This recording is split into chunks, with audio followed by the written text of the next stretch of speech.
আমি জুলাইয়ের সেই সাধারণ মেয়েটা। আপনি বলতে পারেন যে এখন সেই জায়গা থেকে আমি রাজনীতিতে কেন? জুলাইকে ফ্যাসিস্ট আওয়ামী লীগের মতো ৭১কে যেমন তাদের নিজস্ব সম্পত্তি তারা বানিয়ে ফেলেছিল, জুলাইকেও কোনো না কোনো পক্ষ তাদের নিজস্ব দলীয় সম্পত্তি বানানোর চেষ্টা করেছে।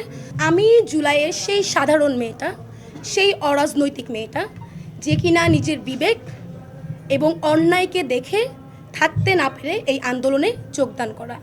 আন্দোলনের পর আমার যে স্বাভাবিক কার্যক্রম, আমার সমাজসেবা, আমার মানব সেবা, আমার মানুষের জন্য করা কাজ, আমার মানবাধিকার নিয়ে করা কাজ, আমি আমার সেই কাজগুলাই করছিলাম। আপনি বলতে পারেন যে এখন সেই জায়গা থেকে আমি রাজনীতিতে কেন? দীর্ঘ সময় আমি আসলে জেনেছি, আমার অভিজ্ঞতার দরকার ছিল, আমি সেটাকে আহরণের চেষ্টা করেছি। একই সাথে আমি যখন দেখলাম আমাদের জুলাইকে কুক্ষিগত করে বিভিন্ন মহল তাদের ব্যক্তি স্বাধীনতা বা দলীয় স্বাধীনতা হাসিলের চেষ্টা করছে, জুলাইকে ফ্যাসিস্ট আওয়ামী লীগের মতো ৭১কে যেমন তাদের নিজস্ব সম্পত্তি তারা বানিয়ে ফেলেছিল, জুলাইকেও কোনো না কোনো পক্ষ তাদের নিজস্ব দলীয় সম্পত্তি বানানোর চেষ্টা করেছে। তখন আমার মনে হয়েছে যেহেতু আমি এই আন্দোলনে একজন নেতৃত্বদানকারী, আমার দায়বদ্ধতা আছে পুরো দেশের কাছে।